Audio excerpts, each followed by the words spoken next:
नमस्कार दोस्तों। प्रस्तुत है यादवेंद्र शर्मा जी द्वारा लिखी कहानी लव बर्ड्स। आपने किसी खूबसूरत युवती को उदास देखा है? यदि देखा है तो आपने उसके बारे में कई तरह की बातें सोची होंगी। मसलन ज़रूर इसके साथ बदतमीजी की गई है। यदि ऐसा नहीं हुआ है तो इसके धनी प्रेमी ने इसके साथ छल किया होगा। यह भी अंदाज़ा लगाया जा सकता है कि इसका बहुत अधिक खूबसूरत होना इसके लिए उदासी का कारण बन गया हो। दिलफेक किस्म के लोग इस पर ऊटपटांग फब्तियाँ कसते होंगे। हो सकता है कि घर से परेशान हो। इसके अद्वितीय सौंदर्य के कारण इसके माँ बाप इसे चरित्र और नैतिकता के लंबे उपदेश देते होंगे। माँ तो अवश्य ही इसे सांसारिक सिकंजों के बारे में बताती होगी और कहती होगी कि खानदान की इज्जत का ध्यान रखना। वस्तुतः यह सब अनुमान है, असल बात कुछ और ही है। यह खूबसूरत लड़की जिसका नाम दीपिका है, अपने माँ बाप की वजह से विचित्र कुंठाओं से ग्रस्त है और सदा तनावग्रस्त उदासी से घिरी रहती है। अपने माँ बाप की इकलौती संतान है दीपिका।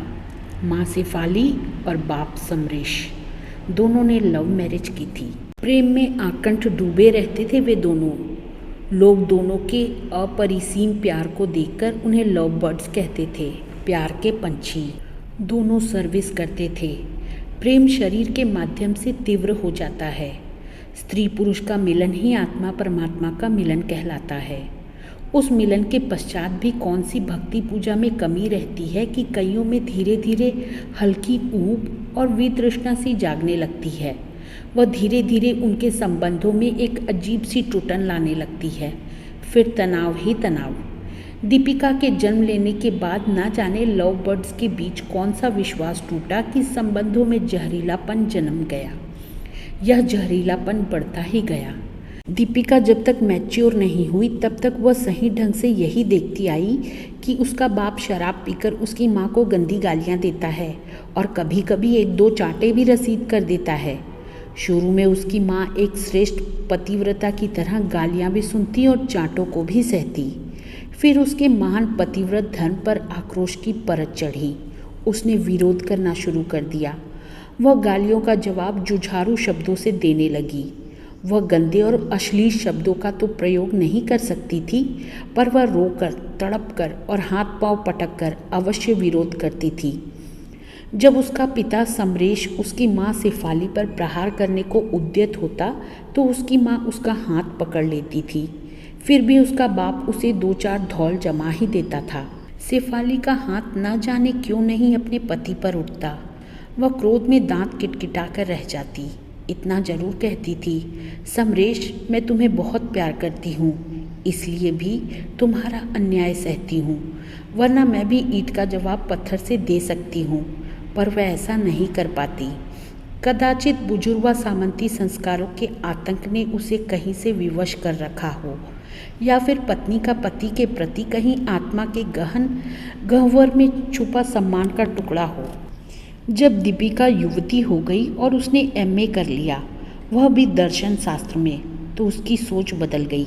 उसकी सोच में तर्क आने लगे और हर बात का उत्तर वह तार्किक ढंग से देने लगी। उसे यह भी महसूस होने लगा कि वह अपनी निजता को कायम रख सकती है। ऐसी स्थिति में समरेश जब उसके तर्कों से हार जाता तो वह बल प्रयोग करने की चेष्टा करता। दीपिका उसके हाथ को पकड़कर उसे सचेत करती, आप पिता हैं, मेरे जन्मदाता, पर इसका मतलब यह नहीं कि आप मुझ पर हाथ उठाएं। मेरी माँ सावित्री सुकन्या हो सकती है, पति का अन्याय सह सकती है, पर मैं इन बातों को निरर्थक समझती हूँ। मैं क्रूर और शराबी बाप को बाप नहीं मानती। मुझ पर किसी तरह की अनधिकार चेष्टा की तो मैं उसका उसी स्तर पर प्रतिरोध करूँगी। वह क्रोध में तमतमाकर फिर कहती, जहाँ तक बल प्रयोग का सवाल है, मैं एक शराबी से बहुत ज़्यादा बल रखती हूँ। मेरी माँ पतिव्रता हो सकती है, पर मैं पिताव्रत नहीं हूँ, समझे? उसका पिता उसका दुश्मन हो गया। न जाने क्यों दीपिका की माँ तटस्थ रहती थी। उसका तटस्थ रहना उसे असहाय और यंत्रणादायक लगता था। वह अपनी माँ को कहती थी, मम्मी, तुम अपना इतना भयानक शोषण क्यों करवा रही हो? इससे तुम्हें कौन सा सुख मिलता है? इससे कौन सी उपलब्धि करती हो? क्यों नहीं तुम इस शराबी को घर से निकाल देती? यह पति अब पति नहीं रहा, एक रूढ़ी हो गया है, तुम्हें सभी तरह से दुख देने वाला रूढ़ी। उसकी माँ सदा की तरह कहती, दीपिका, यह मेरा निजी मामला है। मैं अपने पति को क्यों सहती हूँ इसे तुम नहीं समझ सकती। मैं उसे प्रेम करती हूँ, बहुत बहुत प्रेम। उसके सारे अन्याय व जातियाँ मुझे कहीं ना कहीं जाकर मेरे अनुकूल लगने लगते हैं बेटी। प्रेम धीरे धीरे क्या रूप धारण कर लेता है, इसके मैं और तुम्हारे पापा प्रतीक हैं। नहीं लगता कि कितना ही शिक्षित सुसंस्कृत आदमी भी पति बन जाने के बाद धीरे धीरे आदिम हो जाता है, फिर वही बल प्रयोग करता है जैसे एक उद्यत करता है, और फिर स्त्री को वस्तु की तरह भोगता है। यह तुम्हारे पापा शराब पीकर मुझे गालियां देते हैं, पीट भी देते हैं, पर इसके बावजूद मैं उन्हें प्रेम करती हूँ, बहुत चाहती हूँ। वह मुझे मूलतः पसंद है। इस पसंदगी से तुम कौन सी सार्थकता सिद्ध करती हो? पापा की पशु वृत्तियों को प्रेम के नाम पर प्रोत्साहित करना क्या अपराध नहीं है? अपने को इन त्रासदियों में दग्ध करना कौन सी मानवीयता है? उसने सांस लेकर पुनः कहा, मम्मी, तुम्हारा यह झूठ कोंचने वाला ढोंग मेरे लिए असहाय है। तुम नहीं समझ सकती दीपिका। अच्छा यही रहेगा कि अब तुम यह घर छोड़कर चली ही जाओ। हमारे बीच तुम क्यों व्यर्थ में तनाव झेलती हो? मैं यहाँ से जा भी तो नहीं सकती, उसने व्यथाजनित आवेश में कहा। क्यों? तुम्हें अकेले असहाय नहीं छोड़ सकती, यह मेरी अपरिभाषित व्यवस्था है। हम सभी इन्हीं व्यवस्थाओं से त्रस्त हैं। मैंने प्रेम विवाह किया है, वह विवाह हमने हजारों बाधाओं के बाद किया है। हम लव बर्ड्स कहलाए, अब उसको निभा रहे हैं। सोचती हूँ कि जो एक आवरण पड़ा है वह पड़ा रहे हमारे संबंधों पर। दीपिका, मैं स्वयं चाहती हूँ कि तुम यहाँ से चली ही जाओ। हम जिन स्थितियों में हैं, हमारे जीवन के जितने वर्ष शेष हैं, हम उन्हें किसी भी तरह पूरे कर लेंगे। मैं नियति को भी मानती हूँ, मैं सौभाग्य दुर्भाग्य को भी मानती हूँ। आदमी हमेशा न तो सुखी रहा है और न दुखी। कल फिर तुम्हारा पापा एक अच्छा आदमी बन सकता है। दीपिका ने इसका विरोध किया। नहीं मम्मी, मेरे पापा अब नहीं सुधर सकते। अपने आप को देखो, बाल सफ़ेद हो गए हैं, शरीर स्पंज सा पिलपिला हो गया। क्या तुम यह एहसास नहीं करती कि इस जन्म में कुछ नहीं किया? कुछ न करने की त्रासद अनुभूति कितनी भयंकर होती है। निरर्थकता के बीच बोध की पीड़ा आपको कितना कोंचती है मम्मी, सोचो समझो। शेफाली ने बुझी मुस्कान से कहा, मैं तुम्हें बार बार कह चुकी हूँ कि मैं तुम्हारे पापा को बहुत प्यार करती हूँ। हमने प्रेम विवाह किया है, हम लव बर्ड्स कहलाते हैं। उस पाखंड को मैं बचाए रखूँगी, यह मेरा निर्णय है। मम्मी, अहल्या बनने का इस युग में कोई मतलब नहीं है। कोई राम नहीं है अब स्पर्श से उद्धार करने वाला। मैं कभी भी राम के इंतज़ार में नहीं रही। मैंने इंतज़ार किया तो केवल तुम्हारे पापा का। उसने बात को खत्म करने के लिहाज से कहा, अब बहस को खत्म करो, तुम्हारे पापा आने वाले हैं। दीपिका दर्शन पढ़ने के बाद भी अपनी मम्मी की मानसिकता को नहीं समझ पाई, नहीं जान पाई कि बर्बरता के मध्य उसकी माँ क्यों रहती है, क्यों वह इन पीड़ादायक संबंधों की पक्षधर बनी हुई है। वह इस कांटों की बाढ़ को तोड़ क्यों नहीं देती? दोनों माँ बेटी के बीच तनाव और बहस बढ़ती जा रही थी। जब कभी भी दीपिका के तर्कों से शेफाली हार जाती तो वो ईश्वर, भाग्य और नियति जैसे शब्दों का सहारा लेकर मौन हो जाती, पर उसके और उसके पिता के बीच अधिक कटुता बढ़ती गई। इतने जहरीले संबंध जन्म गए कि दीपिका के लिए उन्हें ढूंढना दूभर हो गया। एक दिन समरेश ने दीपिका को नौकरी से तनख्वाह लेकर आते ही आदेश भरे स्वर में कहा, रानी जी, आधी तनख्वाह मुझे दे दो, मैं तुम्हारा बोझ नहीं उठा सकता। जब पैदा किया है तो बोझ भी उठाना पड़ेगा। दीपिका ने तपाक से कहा, कह दिया नहीं उठाऊंगा। मेरा हुक्म है कि कल से अपनी चाय और खाने की कहीं और व्यवस्था कर लेना। यहाँ खाना है तो आधी तनख्वाह हमें देनी ही होगी। फिर इस बात ने काफ़ी तूल पकड़ लिया। अंत में समरेश ने उसे चांटा मारा। उत्तेजित और क्रोधित दीपिका भी बहुत थी, उसने भी समरेश के वापस थप्पड़ मार दिया। शेफाली पागल सी टूट पड़ी दीपिका पर। क्रोध में वह कांप रही थी। वह बार बार कह रही थी, निकल जा मेरे घर से, निकल जा यहाँ से। तूने बाप पर हाथ उठाया, मेरे पति पर? छी, निकल जाओ मेरे घर से। तुम्हें अब यहाँ नहीं रहने दूंगी, किसी भी कीमत पर नहीं। तुम्हें कई बार कह चुकी हूँ, मुझे अपने हाल पर छोड़ दो। मैं समरेश के बिना नहीं रह सकती, समझी? दीपिका ने घर छोड़ दिया। घर से विदा होते हुए उसने कहा, तुम बहुत दुख पाओगी मम्मी, बहुत। तुम पापा के प्रति जो प्रेम का ढोंग कर रही हो, उसका नतीजा बुरा होगा।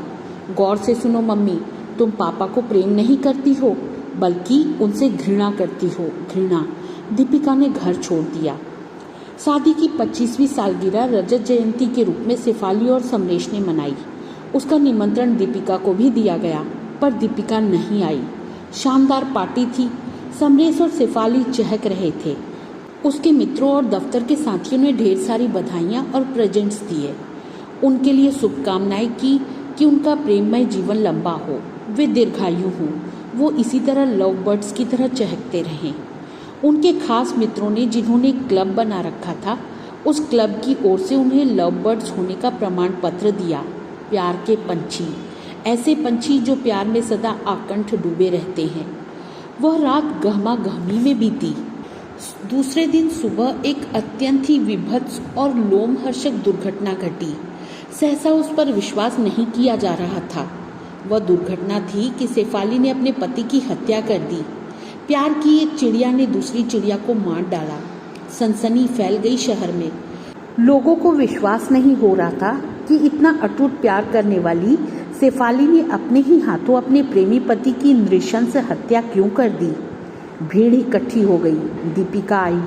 पुलिस ने पंचनामा भरकर लाश पोस्टमार्टम के लिए दे दी। पहली बार दीपिका ने अपने ननिहाल वालों को देखा। उसने उनसे परिचय करना चाहा, पर वे उससे दूर रहे। वे समरेश की लाश चाहते थे और दीपिका ने उन्हें लाश ले जाने दी।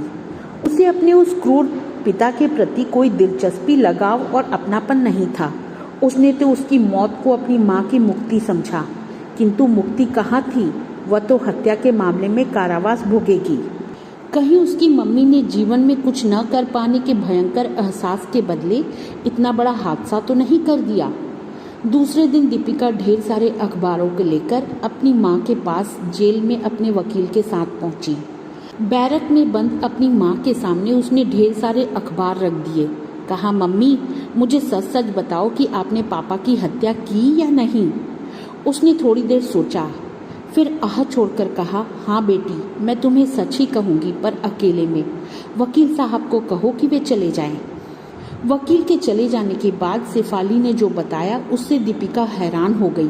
शेफाली ने बताया, कल पार्टी के बाद समरेश ने खूब पी, फिर मुझे रौंदा, फिर बार बार पूछते रहे, दीपिका किसकी बेटी है?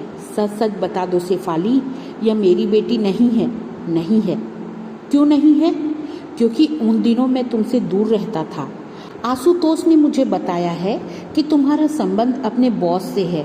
तू उल्टा है, छिनाल है, कमीनी है, बदजात है। मेरा खून खौल उठा।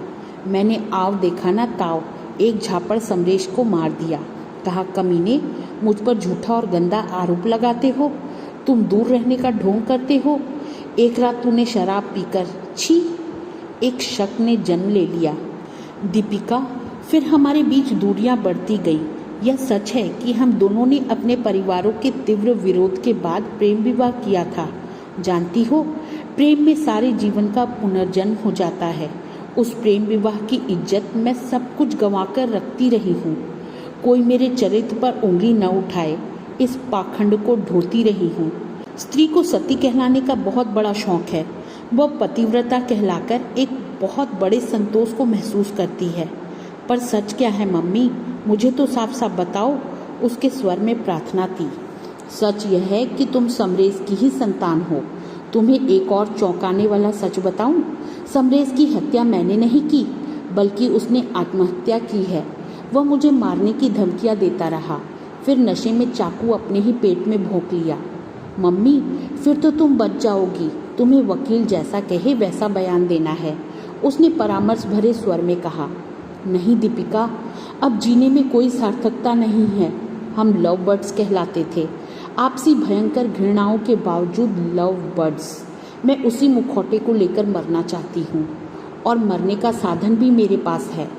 यह साइनाइड की पुड़िया है, इसे खाऊंगी और दूर, बहुत दूर चली जाऊंगी। मृत्यु ही मुक्ति है दीपिका, मृत्यु ही जीवन का सब कुछ समाप्त कर देती है। व्यर्थता को लेकर जीने में कोई सुख नहीं।